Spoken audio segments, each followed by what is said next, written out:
All right, it is 5:00. We're going to start the public safety meeting for April 15th for the city of Hudson. If we could have a roll call, please. Alderperson Alms. Here. Alderperson Morissette. Here. Alderperson Hall. Are we Absent. expecting her? Okay. Minutes from the regular meeting of March 4th. Bill, were any corrections or revisions? I don't. Move to approve. Second, any further discussion? Seeing none, all in favor? Aye. All opposed? Minutes are approved. Number 4, new business. Discussion possible action on a block party request on Burl Oak Curve between Carmichael Road and Galloway Court. Is this coming from Jason or?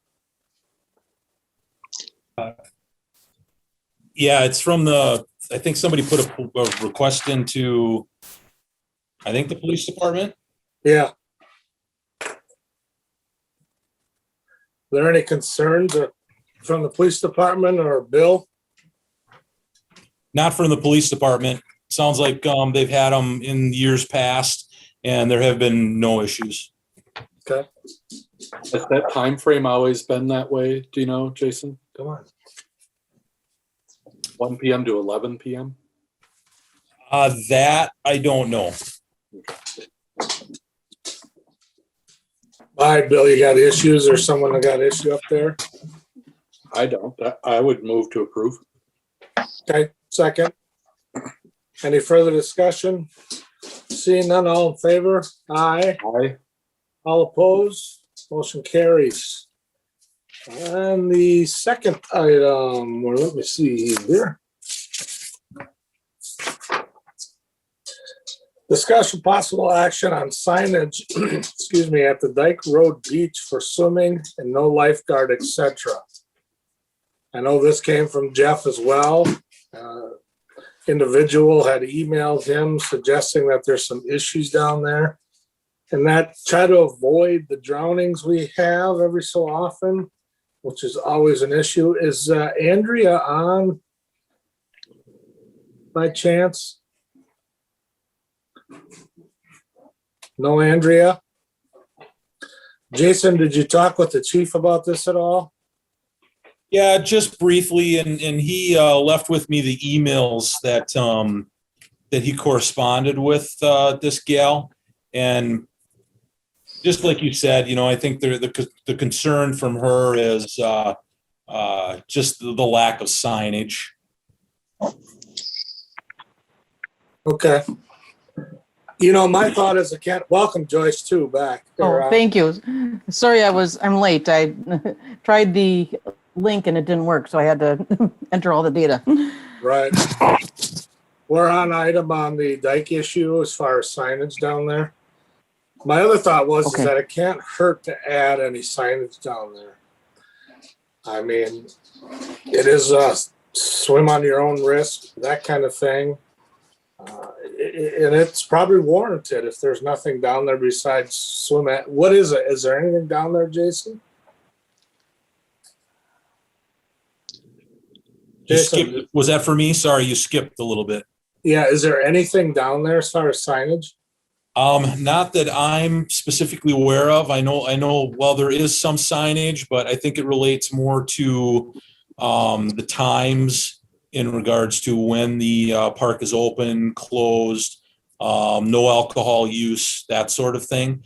I don't specifically recall there being signs about no lifeguards on duty. And before this meeting, I didn't run down there and check, unless there's somebody from Public Works or the Parks Department on that would be able to answer that. Doesn't look like it. Dean, I'm not sure you'd be in on that. No, I honestly don't know anything about it, so I can certainly check though if you'd like me to. Well, has this gone to the park board? Do we know, Melanie?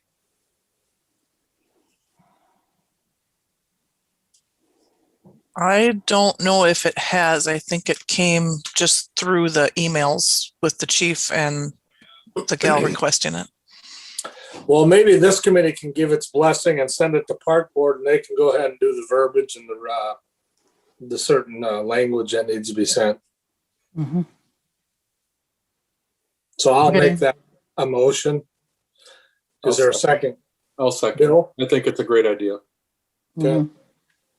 Any other further discussion? Seeing none, all in favor, aye, or raise your hand. Aye. All the motion passes. All right. Did you pass the block party issue? Yeah, but you can't go. They specifically Okay. said.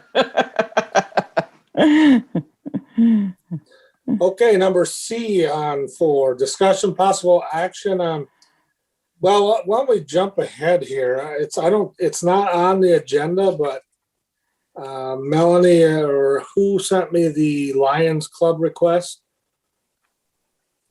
I think that came from Mike Miraz. Yes. Do you guys have information on that? Yeah, it came from Mike Morales, the Melanie? public works director. No, we know who that is. Yeah, there was a modified agenda that went out that included this issue Okay, as Well, well let's as get on booster that. days. let's move on that issue now. I don't have that new agenda in front of me. But Oh, we'll get yeah. you guys, we'll get Jerry and Mike out of here so they don't have to sit through this. So Melanie, if you could read what it says, that would be great for me. The agenda item.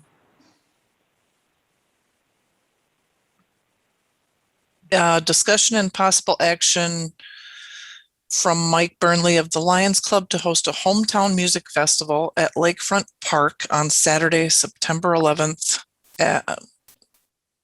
I don't have a time. Sorry.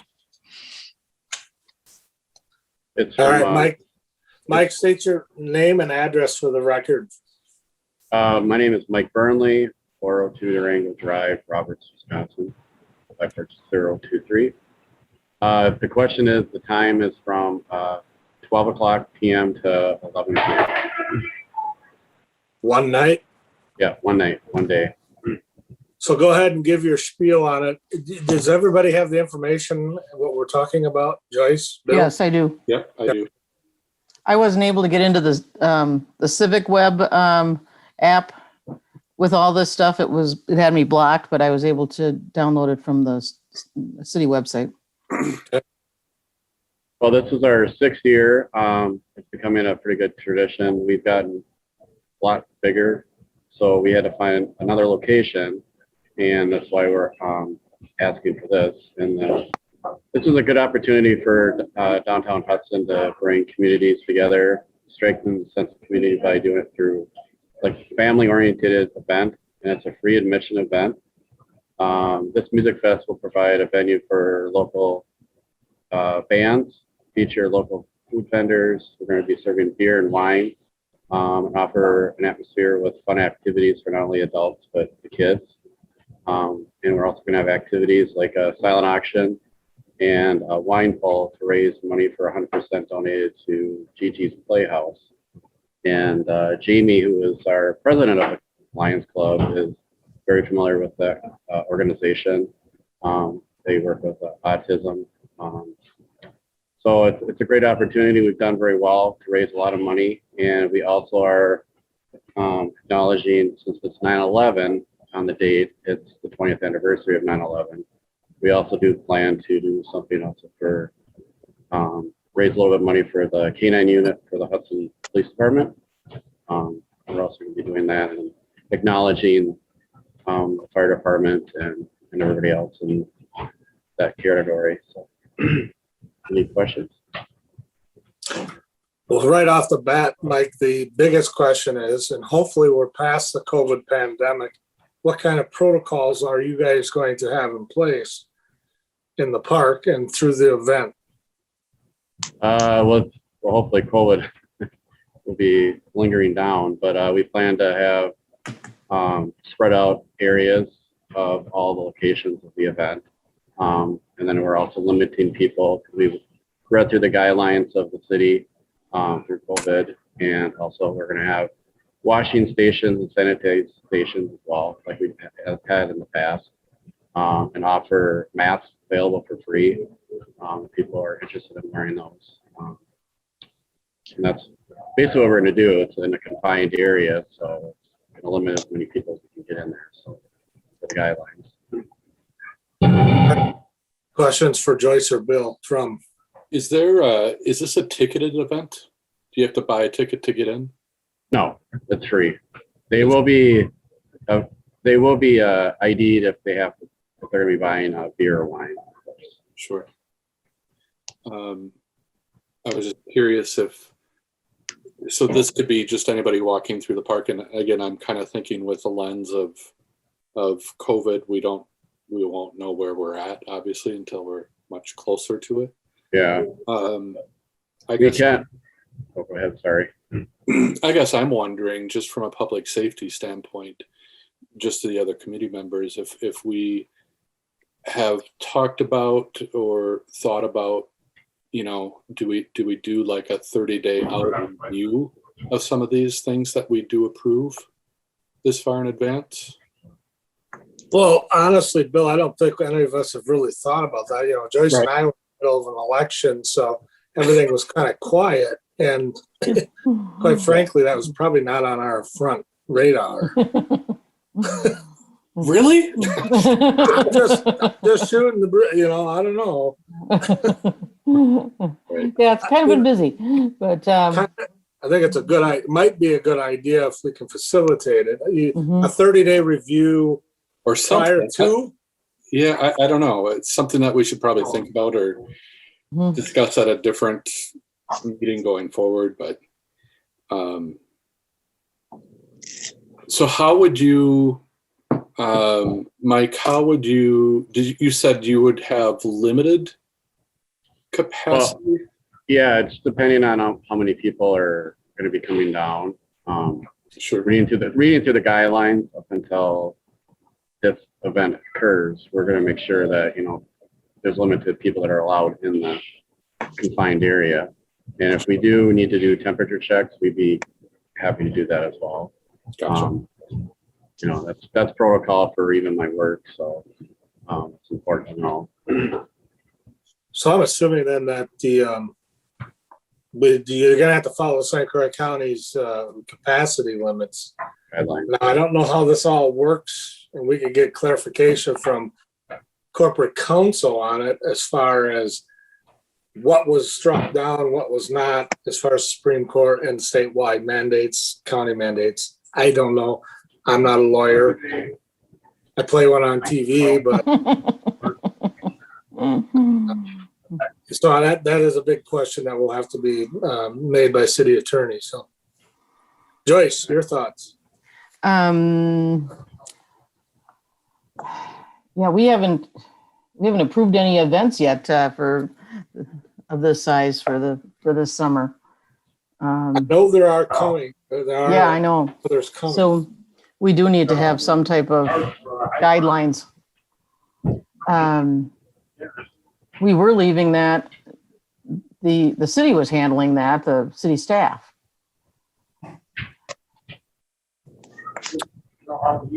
I don't think we should penalize people that want to have these events, but we need to come up with a structure as well to justify it, to be in compliance with anything that's out there as far as guidelines. We can approve it on a conditional based on what we come up for policies of large gatherings. And that's something that we'll all as a council have to talk about. I think we should send it to the next council meeting, and that'll be Aaron's last meeting, so we can ask him to weigh in on it. I was just watching Meg Heaton's interview with the county public health officials, and they're still, things are still increasing right now in St. Croix County, and we don't know what it's going to look like in September. No, we don't. We need to. Mr. Chair, Yeah, who's that? John Muller. Hey, John, go ahead. Hey, sorry, I had to call in. I couldn't get in either, so I've been listening in. I'm just going to weigh in. You can listen to me or not, but just some of the other cities we work with, are recommending that events follow the CDC guideline for larger events, and or if your county has some suggestions or ordinances based on large gatherings during the COVID. So I think they have some pretty good guidelines on what needs to be followed. Just some advice. Yeah, thank you. That's good. You don't know offhand, but otherwise I think we should move it to council, and Mike will have to hold on. We're not saying no by all means, but we have to follow CDC, and obviously some guidelines need to be put in place before we can make a legitimate approval on this, because we want to make sure everybody's safe, obviously. Yep. And Deb did send me the guidelines for city and county, so I'm aware of that. And again, that's going to change. So, Joyce, I think you're right. We need to send it to full council. We can talk it out. We can give a final approval or whatever it may look like at that council meeting. Yeah, I'll make the motion to forward this to council without a recommendation, or with the recommendation that we review the CDC guidelines and the county guidelines before making a decision. Okay. Does that make sense to you, Bill? Yeah, it does. I'll second it, but I do want to be very clear to those here on this issue that, it's nothing against the event, right? Yeah. No. We really want to have this event as much as possible. So we just need to, work it out from how we approach it. This kind of came earlier than we were anticipating before we had our policies in place. So, which is fine. We'll get it done. You just have to be patient. I just wanted to let you guys know it's not in the paperwork, but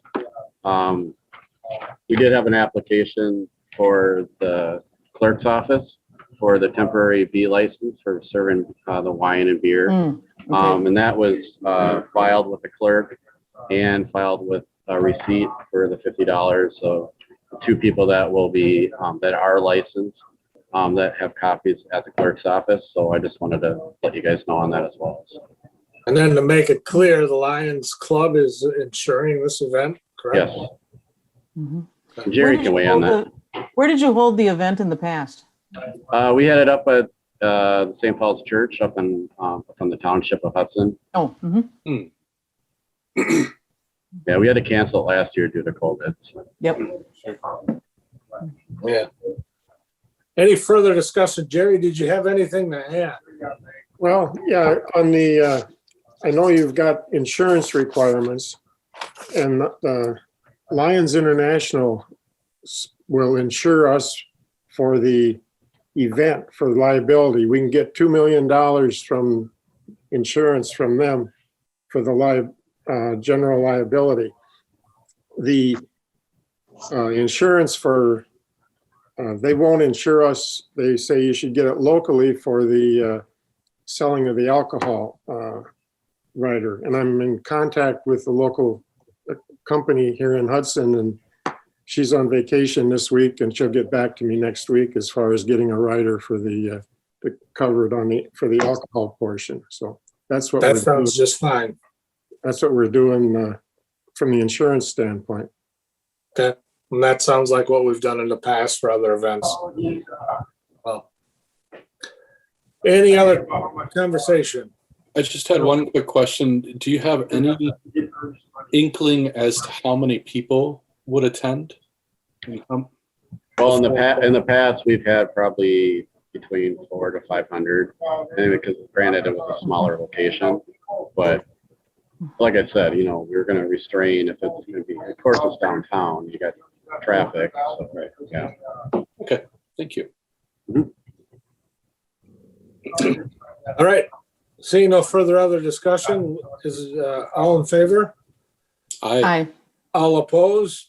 Motion carries. So it'll be at our next, probably our first meeting in May. So Okay. Look forward to that meeting, Mike and Jerry, and hopefully we'll get you an answer there. So we appreciate you taking the time, and you're free to drop out. Okay. Well, thank you. Thank you. Thank you. All right, we'll go to number 4C, discussion possible action on traffic safety on Chestnut Drive. The thing will never go away, will it, Joyce? No.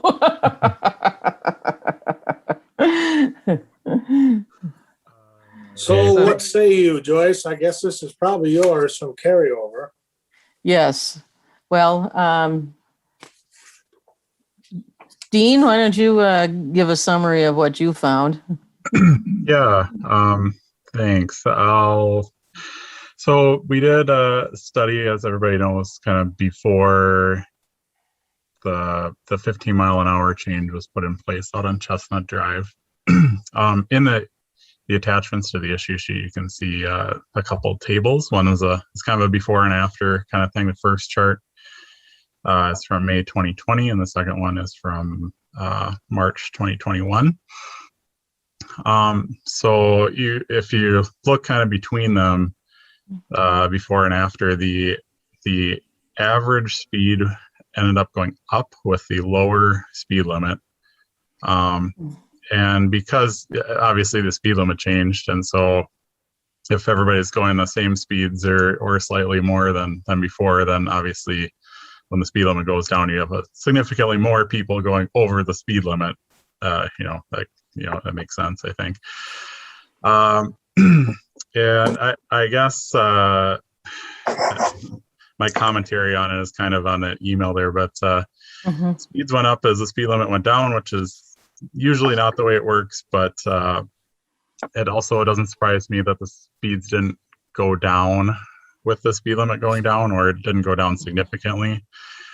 Usually the speeds that are actually in effect, people's running speeds or whatever, are more heavily impacted by the design of the road, like for instance, how wide the road is, and if there's kind of activity going on the road. So if there's, people parked on the road, or there's, kids playing in yards, or if there's, kind of some more of that activity, or if there's more traffic, if you're expecting to see more people driving on that street, and the street is not particularly busy, it's 400, 500 vehicles a day, something like that.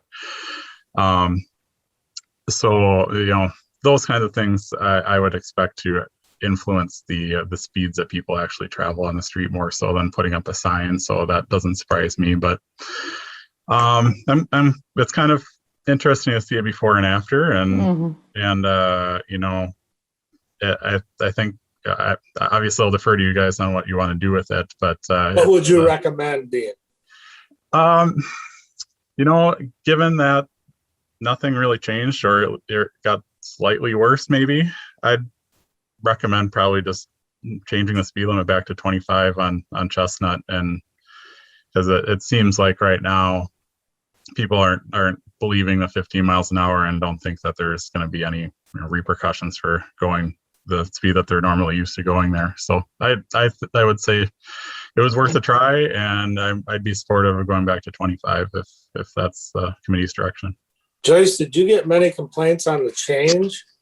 No, actually. In fact, when I was, this is what prompted me to ask Jeff to put the black box back there, was that when I canvassed during the campaign, I did go down Chestnut, and I asked the individuals that I talked to, I said, what do you think of the 15 mile an hour speed limit? Oh, this is good, especially from the people who had kids. And they said, now we need to enforce it. Right. And that's kind of where I think this is all ending up, because, I don't want to be those guys that switch the speeds every other month because of one issue or the other. We need to be consistent. And if we're not, that doesn't bode well for us. No, So and I'm okay with that too. So I think we need to leave it. I think that we also need to look at the design of the street. You're absolutely right, Dean. I'm looking out my front window, and there is one car parked. There's one car parked on the side of the street, and then another one that's parked right in the middle. I don't know. It looks like it broke down or something, because it is not parked properly. But once you get past that car that's parked funny, it's wide open. So, and, people did say they are going way too fast on there. Whether it's 15 or 25 miles an hour, they're going faster than the 25, which the data shows. Well, it's definitely a hot spot, and I think we need to have select times, Jason, and the police department of stronger enforcement up there in that corner. You're talking about on the corner, right? Well, I'm talking about anywhere along Chestnut between Maple and where Chestnut turns to and heads north. Yeah. Because the black box was put on at Birch, so let me ask, is it during peak times of school in and out? Not necessarily. It's at all times. So even when I was canvassing on Saturday afternoon, there were people that were zipping down that street. Well, we can put the black box up there again, and then have tighter control up there, or patrol. Yeah, first do some more enforcement so that word gets out that it's a speed trap. So I think that's what we need to go first before we go down that road. And we have the upcoming conversation on this whole toolbox thing. Right. Yes.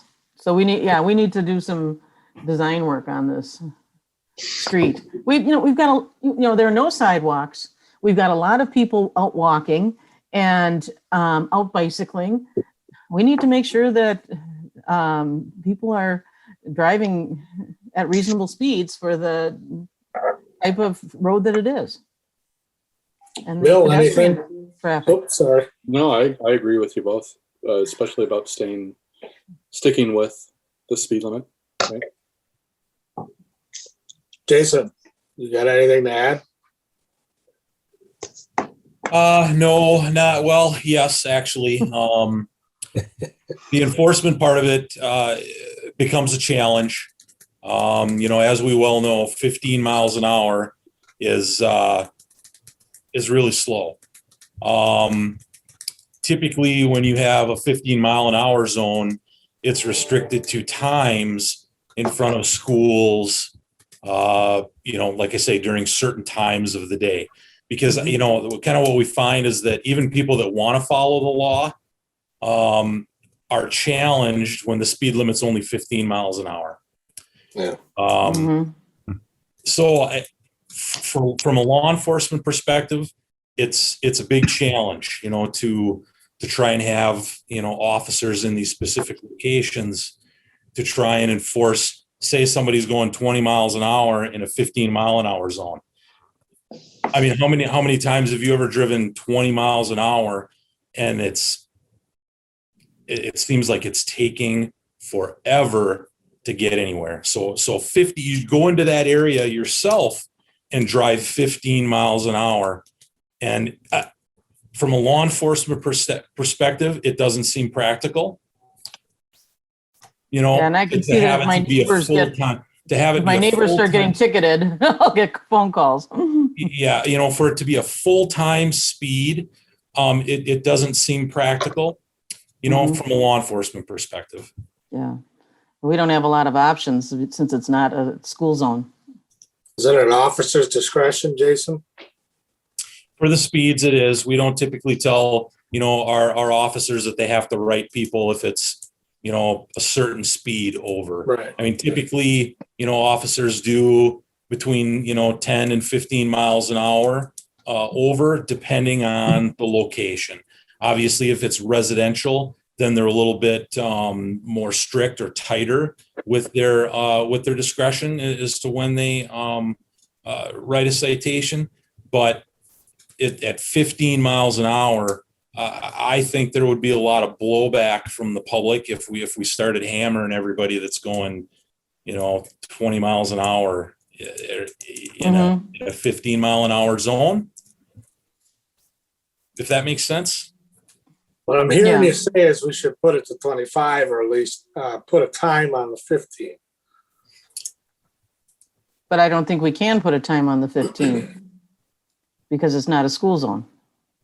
Dean, is that right? You're shaking your head. Yeah, I believe Joyce is right. The statute, the way it's worded, is that the school zone applies at the boundaries of school property or a crosswalk, related to the school route or something like that. And Chestnut, once you get kind of away from Joyce's house, doesn't qualify for that anymore. So, and then the school zone is, when children are present, or, during certain times of the day, or, or if there's a flashing light that's activated based on an event or something like that. So, it gets trickier once you get past Joyce's house with that, in that regard. Okay. What's your pleasure, committee? Well, I think that we should at least have some police presence and some warnings. Well, yeah, for sure. And then I would like to leave it at 15 for now, and then revisit this when we've got our toolbox together. If we get a toolbox together. Sorry to interject. I wanted to say something real quick. Part of me thinks it's also an awareness piece, right? Similar to the earlier agenda piece about the swimming in the river, right? With no lifeguard. You see 15 mile an hour, all of a sudden you're like, whoa, what's going on? You know what I mean? I think it's a little. Sure. So even beyond, having people stopped for speeding in that area, I think it bodes well for an awareness piece. Mm-hmm. Is that a motion, Joyce? Sure. Yes, I'll make the motion. I'll That second. I knew what you were going to say. Sorry. State it again, just to be clear. Okay, so that we request that the officers at least issue warnings, and that we revisit we continue with the 15 mile an hour speed limit, and we revisit it when we have the more tools in the toolbox. We'll get that toolbox together, Randy. Sure. Mm-hmm. Bill, you seconded. You okay with that? Only well, now that you said it that way, I would just ask Jason if do you need more specific parameters around enforcement? You know what I mean? Like just saying that we're throwing out warnings, is that kind of a blanket statement, or is it a? Yeah, not necessarily. I mean, I think it can work. We'll work on having more officers up in the area when we're able. We'll focus on more of an education portion to begin with the warnings, and then we have the speed trailer we can continue to put out in that area. We can try some different things. Cool. So yeah, I'll second. All right. Any further discussion? Seeing none, all in favor? Aye. All opposed? Motion carries. 4D, discussion possible action on 9th Street traffic safety. This is from the police department, Jason. I'm not familiar. There's really no issue sheet with it. I don't know what committee asked us to be back on this meeting. Was that Joyce you asked? Yeah, we've been talking about this before, and I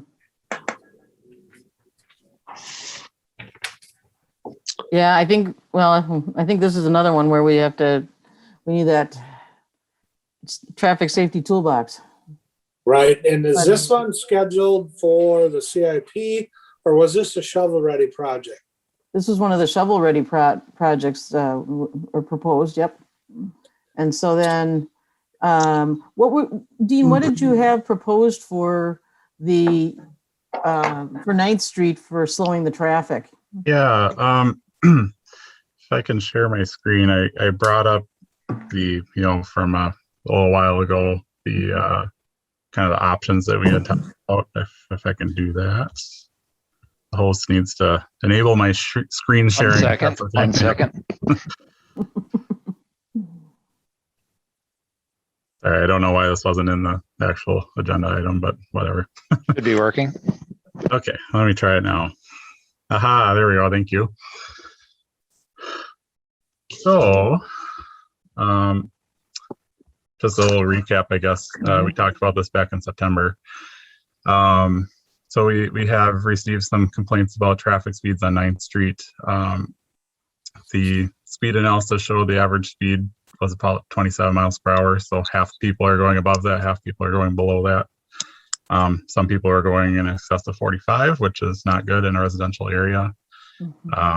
In fact, kind of 20 is where we'd love to see most people going in a residential area, because it reduces the rate of severe injury and fatality for if there is a crash with a pedestrian or something like that out there.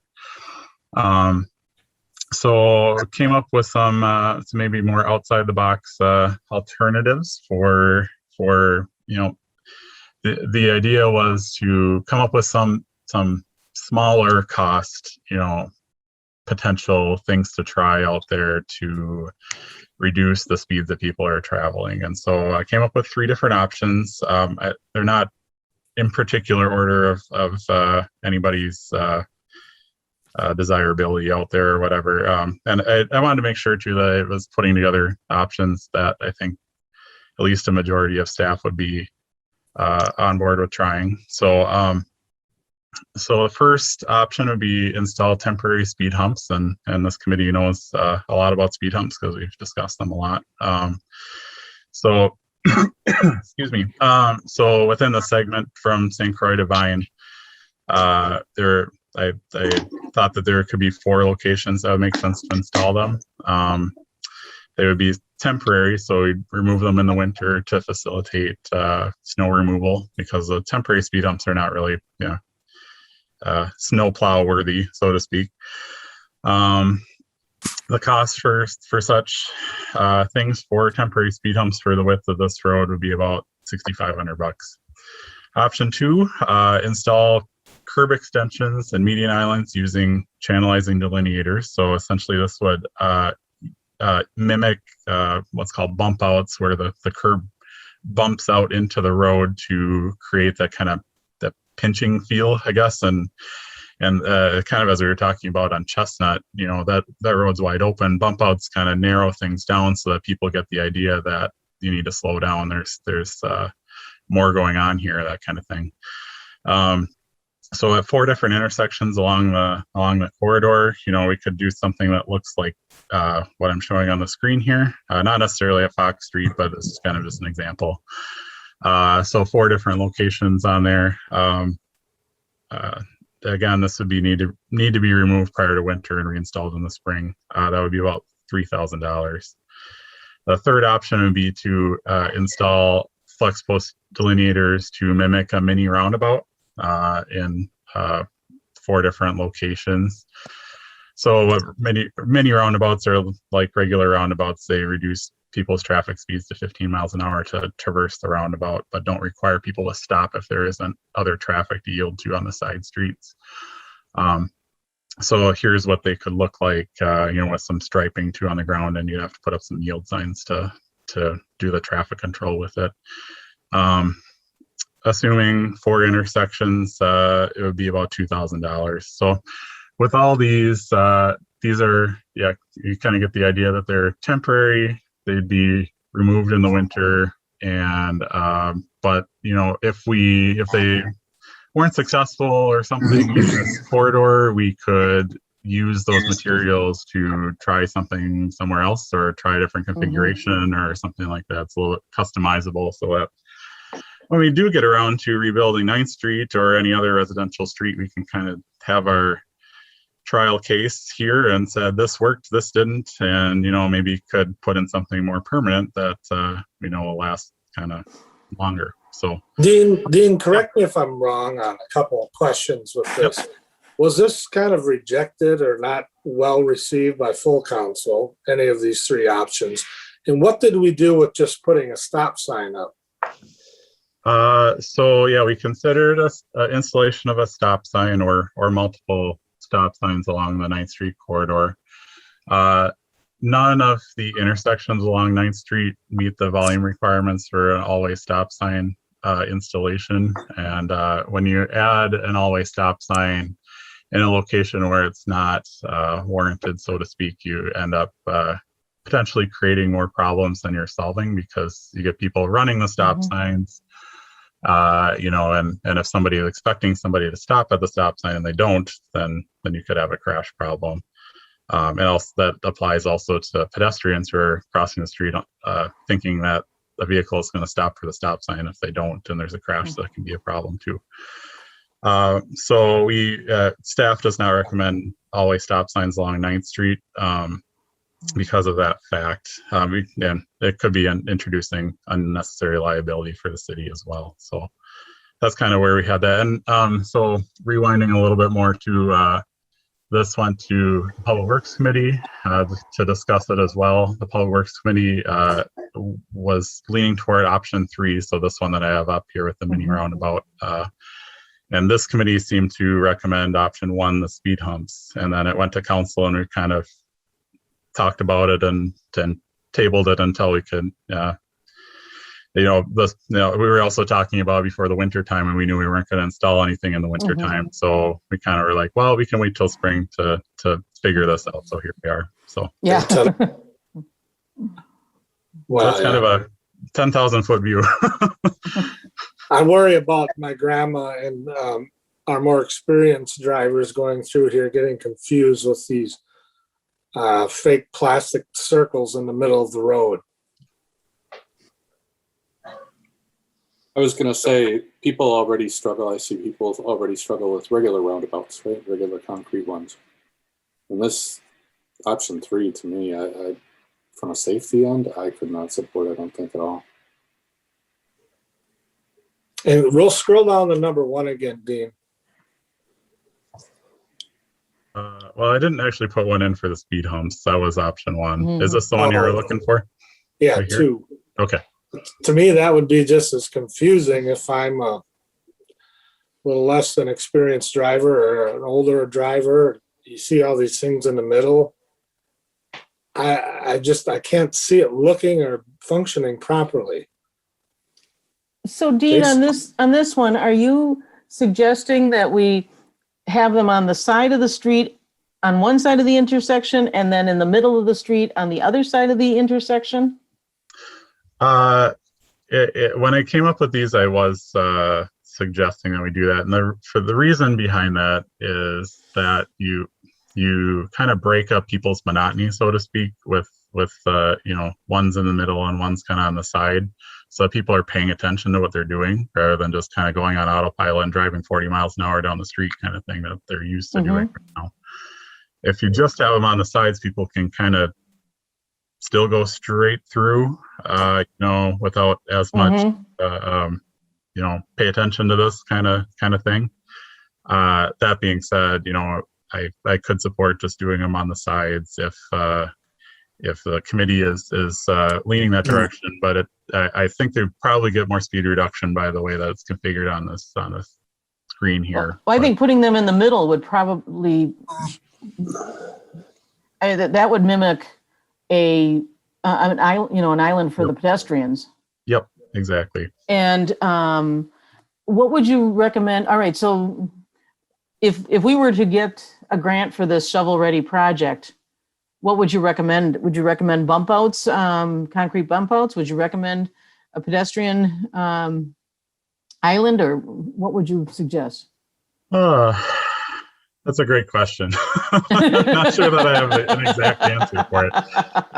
To be honest, my goal wasn't to stump you. It was to. No, that's fine. You can stump me. It's totally okay. I was honestly kind of hoping that we would kind of maybe try one or two of these, or whatever, try something, and if that worked, then we would just implement that with if we got the project going or whatever. Let's hold on. It looks good on paper from the engineering. How about factual in color with Jason and the police department ideas of what that would look like. Would it be functional in real life, Jason? Well, it's hard to say until you would have the opportunity to drive through the area with those obstacles in place. Have you ever seen that when let's say you're in Milwaukee down there? Have you ever seen No, this state? I haven't ever been exposed to the bump outs or this type of traffic mitigation that we're talking about.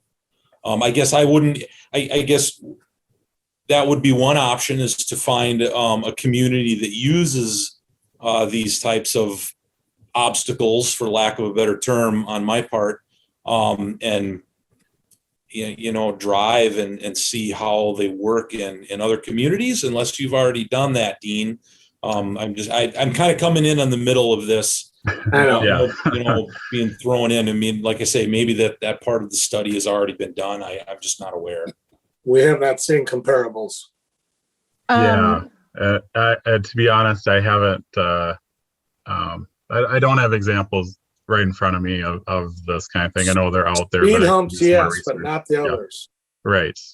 Well, do you think that, all right, so Randy and Bill, people are more aware of speed humps. They've seen those before. Do you think that would be less confusing than having something like this? Yes. Okay. And then there's no good answer right now. Yeah. I don't necessarily like speed bumps, temporary or not. Mm-hmm. I don't like this kind of Mickey Mouse putting reflectors up in the middle of the road. To me, it doesn't make sense. It might look good on paper, but it doesn't look good in reality. So what are our options then, other than those? We kind of run out. I'm thinking that having something in the center would probably be less confusing, especially if there was a sign there that with an arrow saying, I mean, in the old days, we'd throw up stop signs, period. Yeah. Done. Right. And it worked. Yes. That was before we had a city engineer, a full-time city engineer. Not necessarily slow. No, not really. Okay. But paid for services. Okay. So anyway, this came up when I was canvassing for the election. 9th Street or the speeding issue? 9th Street. Because half of the east side of 9th Street is my district. Okay. And so, if we can't do anything else, then, I told the constituent that, yeah, I would advocate for stop signs if we can't do anything else. But I'm thinking that having something in the center like that, it's going to be confusing at first, but we've got to try them out somewhere. And this is a good place to try them out.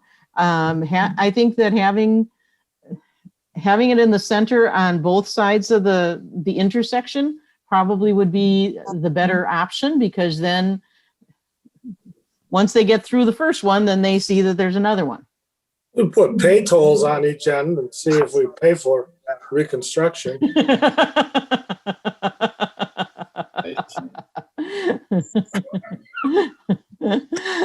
that a no? You're right. It's a tough issue, but we're damned if we do, damned if we don't. I don't know if the ideas that we have are ideal. And to me, I don't know. I think what's we your need pleasure, you two? Okay, I'm going to make the motion that we recommend to council that we put, what was that called? The in the center? Option 2. Yeah, so flexible post delineators to essentially mimic a center island. Yes. Okay. There's my motion. And how Is many it- intersections do you recommend that we put them into? I had 4 in the original study. We could go less than that if the funding isn't there, something like that. But so the reason why I had 4 in there is that it keeps people from, okay, I went through this intersection, now I don't have anything else for a long period of time, and so I can Yes. get back up to the speed I want, that kind of thing. So Mhm. that's kind of where the 4 intersections came from. Okay. And what was the total cost on that for all of 9th Street? $3,000. Okay. That's certainly a reasonable amount to spend on making this safer. The money's not my issue, Joyce. No, I Be know very that. Clear on that. I know it's the confusion factor, but you know what? Until you try it, you don't know.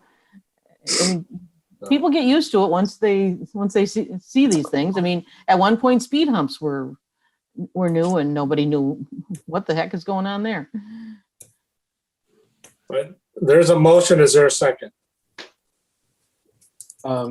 Just a question, but before I do any kind of motion or second, did we try, were stop signs or yield signs or anything like that tried yet? And why have we not tried that if we have not? That's a good point. I don't believe we have. Stop or yield. Yeah, I don't know the history, of 9th Street, obviously, as I've only been around for a year and a half. But 9th Street is also kind of weird in the fact that there are no 4-way intersections on 9th Street between St. Croix and Vine. They're all 3-way with 9th Street going through and the side street going off to one way or the other. That would make a lot more sense if there was, you could alternate the stop at every other intersection if you had streets that go through, that kind of thing. But since this is such a weird case, I don't think anything like that's been tried on 9th Street. Dean, couldn't we put 2 stop signs on, like going north or east at any particular intersection, one towards the north, one towards the south, stop them twice going through? Not a 4-way, just the 1-way, north and south. And have the side street not have a Correct. control. It's a possibility. It obviously kind of sidesteps the multi-way stop thing. You would have to add probably a traffic from whatever direction doesn't stop because people aren't going to be expecting something like that. Well, we'll sign it, we'll flag it to make sure if we do something like that it would be marked properly going forward. Sure. No, I'm just throwing out there what would need to happen. I guess that's something we're trying to, if you want to go that direction. It's just once you start getting out of the usual, how things are signed, people start making assumptions and whatever. But I think I'd be willing to try it, see if that would help. Well, Joyce, I'm not going to support your motion because I don't think that works. I would rather try that first and then go forward with something different.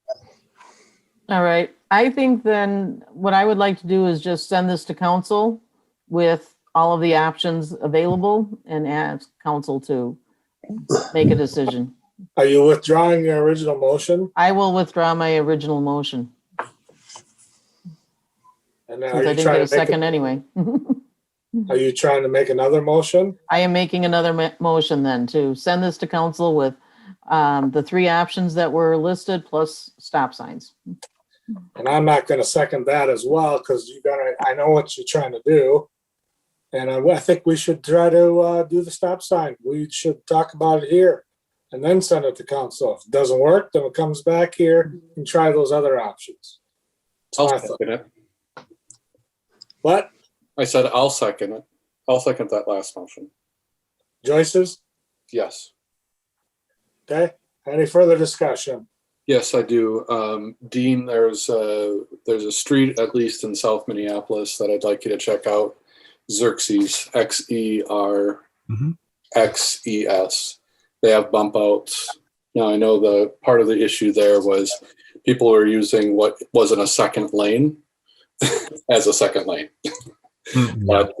But it does achieve sort of that calming. So Okay, thanks for the suggestion. Yeah. if you can look at that, anything like that before that council meeting. Any further discussion? All in favor? Aye. All opposed? Aye. Motion carries. Police, fire, and EMS updates. Jason? Yeah, just real quick, we installed our new squad car camera system along with the body camera system about 2 weeks ago now, and that's working out really well. It's a very nice upgrade, and it's been a good system so far. In a week here, starting on Monday the 26th, we start a new countywide records management system update, which includes dispatch, all of the departments within St. Croix County. So it's quite a major project as far as IT and law enforcement goes. So that's coming up here, and we're excited about that because it's going to be a nice upgrade as well. So that's kind of where we're at. That's what's taking up most of our time right now. Nice. Thank you. Fire. Scott?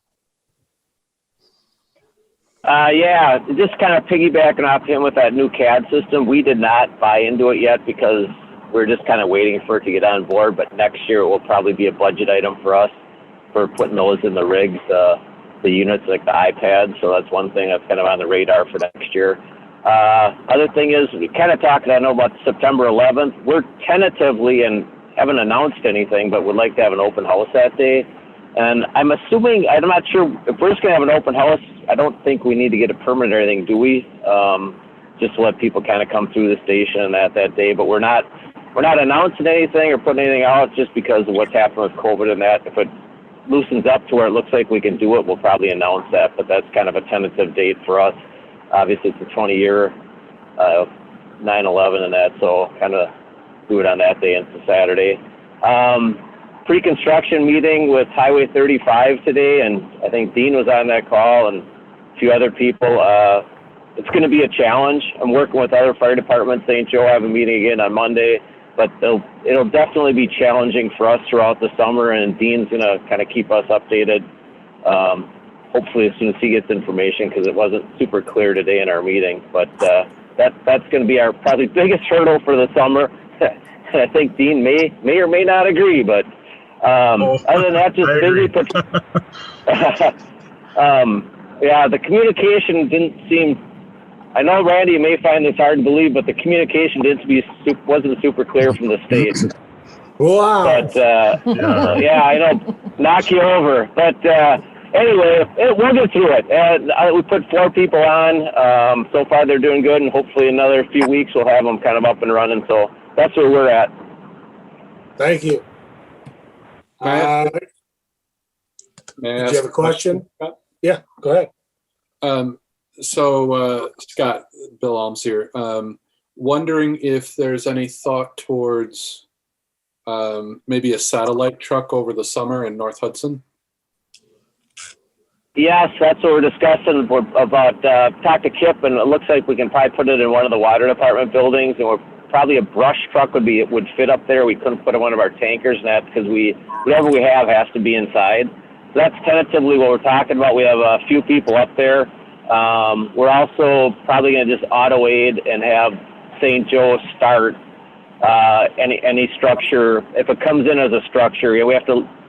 So they'll be probably coming down that way and just start them automatically. So we're working with it. We got it kind of figured out. But like I said, it'll help when we can get more information from the state. But yeah, we have plans in place. So, but their plans are so fluid, we have to kind of work around them. Does that answer your question? It does. Thank you. Thanks, Scott, Bill. EMS update, John. Yeah. Are you hi, there, Bill? Good evening. I am. Can you guys hear me all right? Mhm. Yeah, good. First of all, Randy and Joyce, congratulations on your elections. For EMS March, we had 126 calls in the city of Hudson. 36 of them were no lights and siren response. 88 of those were lights and siren response. For a 90th percentile, that came out to 5 minutes and 40 seconds. 90% of the time we were on scene in that amount of time.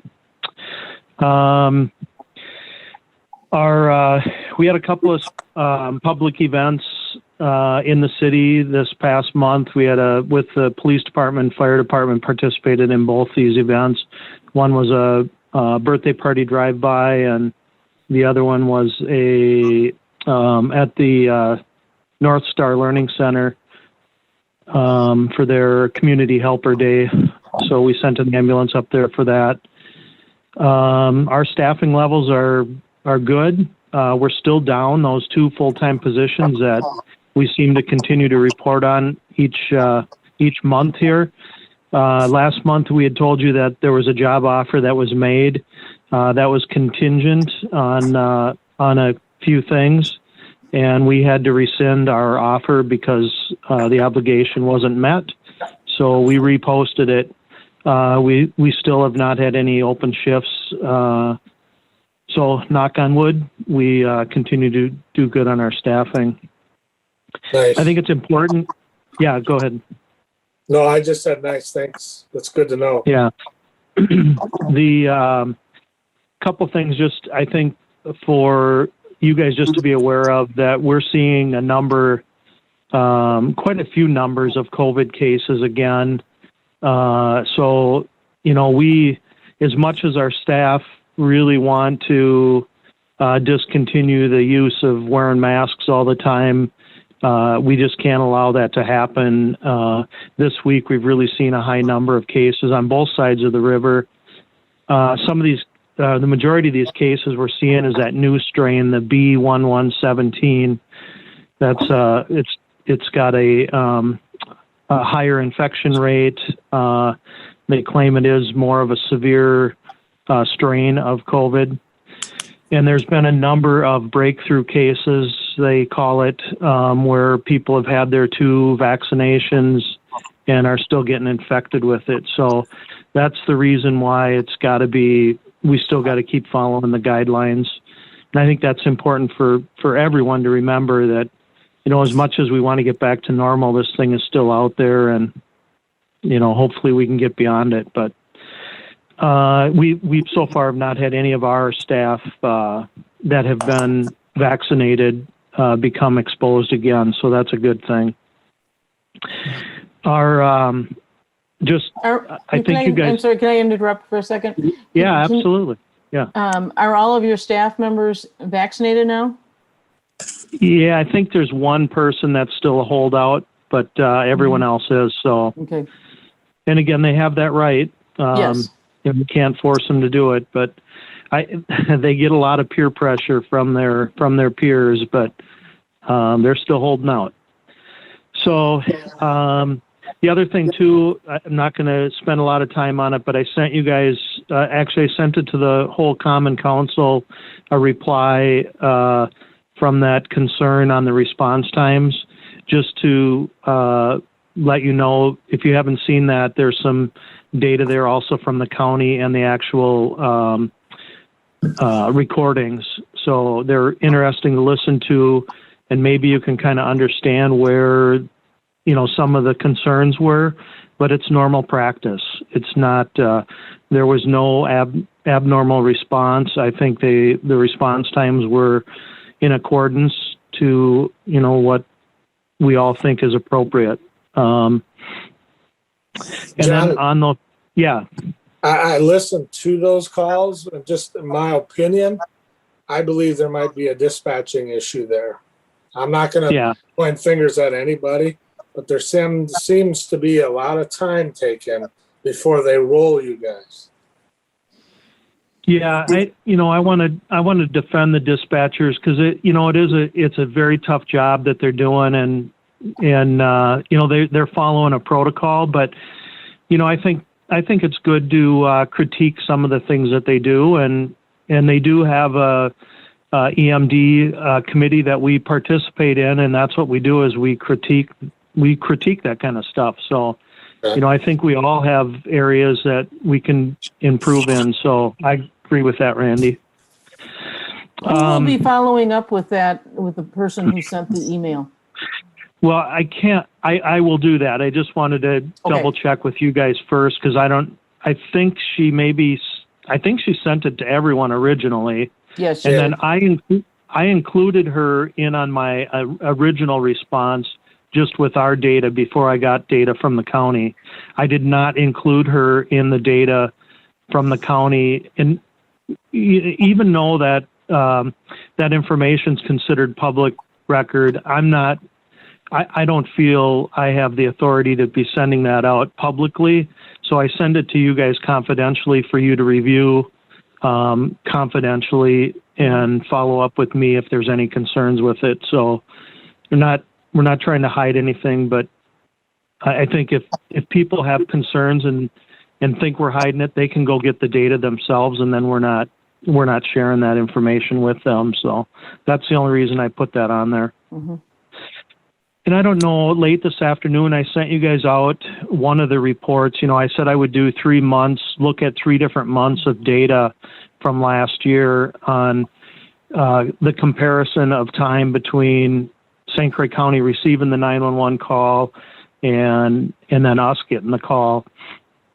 And, I reported last time it was very labor intensive because all that data has to be entered in. There's no cutting and pasting. So it does take a lot of time. And after I completed the 1 month and started looking at another month, it's really all the same data. There's no standouts there. So I don't know if you guys had an opportunity to look at that. Feel free to look it over. I can kind of, just give you a quick example here, what you're looking at in that report. But what I did was I took the time from the county, and that's the time the 911 call came in, the time that they dispatched it, and then compared those 2 times, and then the time that they called Alina. And then I show our times on the other side of that. So I think throughout that data, I didn't average it all out, but when you look at it, it's probably 2 to 3 minutes difference from the time the call is received to the time that we're notified, meaning even just the pager set off. And in defense of the dispatchers, again, they have a protocol that they follow, that they have to go through and get that information. I do have, a little bit, the one thing that data I sent out doesn't tell the full story. So I want to go on record as saying that when you look at that data, you're going to see sometimes that from the 911 call to the time that we were notified is, 17 minutes, 10 minutes, 9 minutes, 20 minutes. That doesn't tell the full story. That we don't know. In the original 911 call, it might have been there's no ambulance needed. And then when an officer gets on scene, they say, no, I need EMS to come here and check someone out. So I just want you to know that it's raw data. I think it accomplished what we wanted to see. What is the difference between the two? And it's pretty straightforward all the way through. There's no real, oh my gosh, this is, something's got to change. But in saying that, I will say that there are some concerns with the delay that for us getting the call. And what that does for us is we, our dispatch center is not able to push that call data out to the ambulance. So if we don't get the call and that don't get built into our CAD, the crews are going blind on that call. We're not able to get that data into the report until after the fact. So it's pretty important that we get that information. There's a lot of reasons for it, not just for us to track our times, but it gives them all the technology that we pay for in the dispatch center. So we don't have the opportunity to use that. Crews don't have a way to map their way to the call, which is very important. Most stressful part of our job is getting to the scene.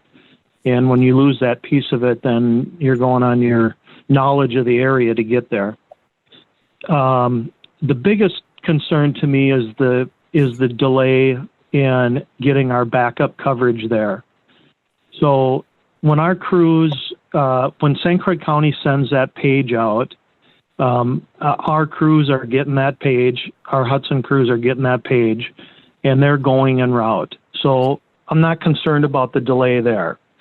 But if both Hudson crews go out on a call and it takes St. Croix County 3 to 5 minutes to call Alina, that's 3 to 5 minutes that I lose off of getting a third ambulance or a fourth ambulance into the city of Hudson. The bigger issue to me is if we are in a situation where we need mutual aid. So they page that out, and they page it out twice. If we don't respond to that page, they call Alina, and then they learn that we're out of trucks. So that to me is even more concerning, that now we've lost 5 or even more minutes on mutual aid coming from another area that's coming from a long ways away. So those are my concerns with the data and the way it's working. But, I just want to say that I think things are going good. I just think we could do a little bit better in changing some of the procedures, and it'll take some time to maybe change those things. So, comments on that? Concerns? What's the remedy? Is it the $100,000 piece of equipment? Well, for us, it's almost $500,000 that annually that we pay for that quality of dispatch. It's a huge ticket item. And again, so I'm going to give you another example. I might have said this in an earlier meeting, but down in the town of Troy, when Alina started in River Falls, we agreed, Alina and Lakeview agreed that we really aren't going to have any boundaries because of the technology that they have. When a call gets plotted on the map, their system says, oh, the Lakeview truck is closer to that, even though it's a River Falls call, in their area. So we just agreed that we want the closest ambulance to go. I don't care if River Falls goes, whoever can get there quickest, that's what we want. Sure. And the problem is, so that was our plan going into that. However, once Alina started over there, it's never worked once. Because what's happened is the delay, let's just say it's a 2-minute delay. If River Falls gets a 2-minute jump on us and then we get the call, we're looking at 90 seconds for the crew to get in the truck and start going, they're going to beat us. So because we're missing that technology because of the delay, it's not worked. And Does Pierce County have that? Not to interrupt you, John. Pierce County doesn't. So this is all calls that end up in St. Croix County. I guess I don't know what they're doing in Pierce County, but the majority of stuff that they're doing. So River Falls covers about 70% of Troy Township. We only cover a third of it. Right. So, but there are areas that we're much closer just due to roads and access than River Falls is, even though it's their area, where we could get there before them. And there's probably times that, they might be going through the area, through the Hudson area, already on the road, and a call comes in, dispatch would see that and say, hey, we're sending River Falls to it. We have no issue with that. There's no Alina calling Lakeview saying, hey, we got a truck closer, can we send it? It's just an auto deal. And, sure. And that's the way it should work, because it's all about our customers and not, who gets the call. Right. So, those are some things that I want to work with the county on and see if, we can make some changes in the future with that. So, Well, keep us posted and keep it, so that the city can be involved with that conversation as well. yeah, absolutely. We will do that. I just, I want to be cautious. I don't want them to think we're, picking on them. We're not getting what we think we should out of it. They have a different way of doing things. They've done it that way for a long time, and it just takes time to make some of these changes. Yeah. Okay. So that's all I got to report. Mr. Chairman, this is Scott St. Martin. Sorry, my headset went dead. I'm not sure where I cut out there when we were talking about the North Hudson. Yeah, we're done past that there, Scott. Okay, I didn't know my headset went dead and I lost you, so I apologize. Oh, thanks. All right. John, is that it? Yeah, that's it. Any questions briefly for John? I do. I just want to make sure that, are you in communication? Do you have a plan for the construction on 2nd Street? Yeah, Bridget and I were on the meeting call this morning that Scott referred to earlier. I like Scott said, we're just as confused, I think, as maybe he is. We don't know what kind of delays we're going to expect, but we've had some preliminary conversations with North Hudson, and we know that some of our Stillwater trucks get a pretty good response to North Hudson. So either way, I think North Hudson's going to have a good response.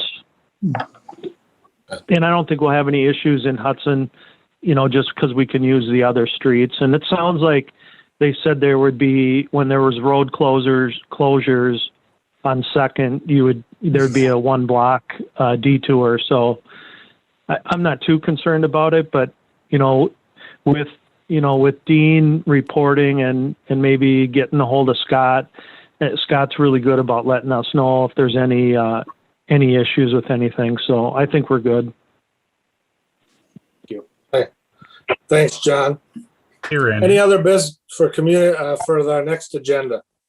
Randy, you missed item 4F on the agenda, which is discussion and possible action to recommend Booster Days as a community event. Huh, it's not even on my agenda. That's why I'm bringing it up, because I downloaded the new agenda and it's like, oh. Melanie, quit adding stuff as we're going. Yeah, and Tom Smith here representing the Boosters. Hello. Hey, Tom, how are you? You've been Doing well. patient. Hey, thank you guys for your public service. It's always eye-opening to see what you do. And so I can keep this real brief. Do you just tell me when to proceed, Chairman Morissette? Go ahead, Mr. Tom Smith. Okay. So we've been keeping the city abreast of our plans, and we're optimistic that we'll be able to have Booster Days. My purpose here today is to get on your agenda so we can line ourselves up for the city council on May 3rd. We want to follow the right path. We've made certain decisions. No parade this year. We think the construction that was mentioned before, plus the fact that the parade is the one thing we have that pushes our celebration out into the community. And our thought was, with the COVID situation still evolving, that might be offensive to some people. So that was a tiebreaker against the parade. So one big thing this year, no parade. The vaccination environment got us feeling pretty good for a while, but as we've spoken here today, if people don't get their vaccine, what is that going to mean for the county and the city? We're optimistic we'll be able to have our event, but how are we prepared to conduct our event in our best case scenario?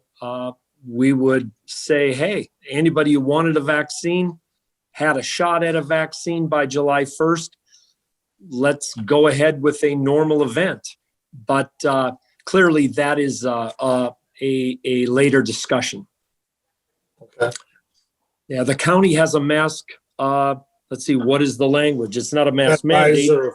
Mask advisory, yes. So how does the city digest that? How are they going to treat that when it comes to our event, et cetera? So we're going to be working with Deb, getting the paperwork started and routed through. So any questions for me today? Again, we're just kicking off this process as we're 11 weeks out. No, Tom, I guess the big thing is that we had an earlier applicant for a different event. And I don't know where you on at that time, where we have to get our policies concrete so we can advise you guys on the best possible steps moving forward. Right. The Lions group, you bet. Yeah. Yeah. Mhm. So as And- long as you're not looking for any formal action tonight, correct? No, what I would ask, Randy, is what boxes do we have to check tonight to be considered for even a discussion at the May 3rd Common Council? Because I don't want to jump the gun. I just think you should just shoot an email to the city clerk or Aaron Reeves and it should get put on. Okay. Well, we can do a motion to recommend that it gets sent to council. Thank you. Yeah, just the fact that public safety hasn't taken any action on this, but just that the boosters have been in front of you and that we'd like to keep the conversation moving. Joyce, does it say discussion and possible action? Yes, discussion and possible action to recommend Booster Days as a community event. Yeah, we might as well do that. So I'll make the motion With conditions. to send this direct to council. What were the conditions that we had on the Lions Club, that we get they follow the CDC guidelines and the county guidelines, and Correct. was there anything else that I missed? Melanie, do you have that, or not to put you under the gun? I'll just make the motion that we send it to council with the same conditions that we used for the Lions Club. Thank It you. was for CDC and county guidelines.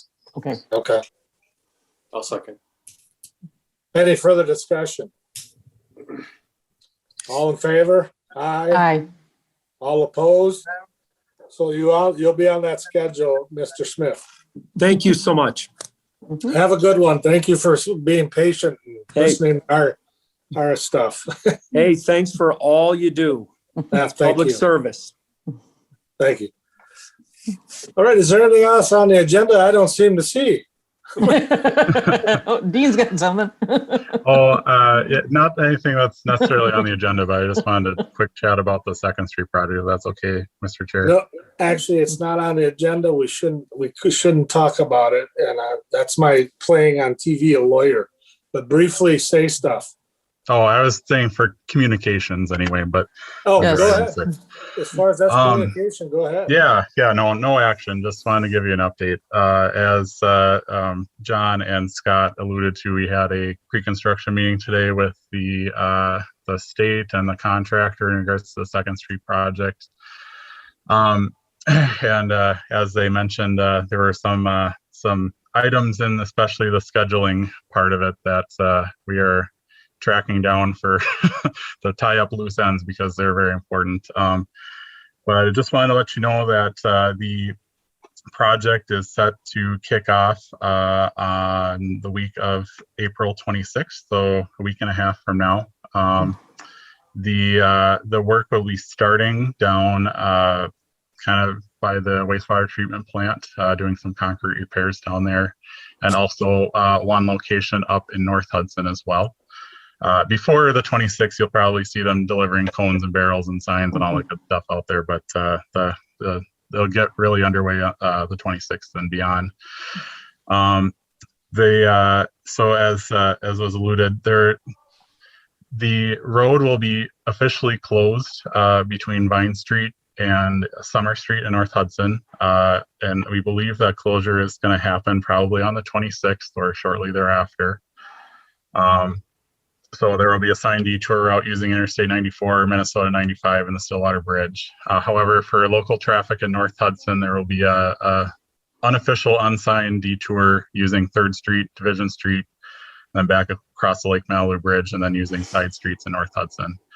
That unofficial detour route will be available for all but 3 one-week periods of the project, where we have to close fully the unofficial route to do water and sanitary sewer improvements in some intersections.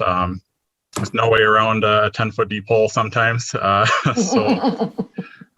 there's that. So one thing I'm trying to nail down is exactly when those 1-week closure periods are going to be, so that Scott and John are well aware of that. And it looked like from the schedule from the contractor this morning that one of those closure periods for work in North Hudson may be as early as the week of the 26th.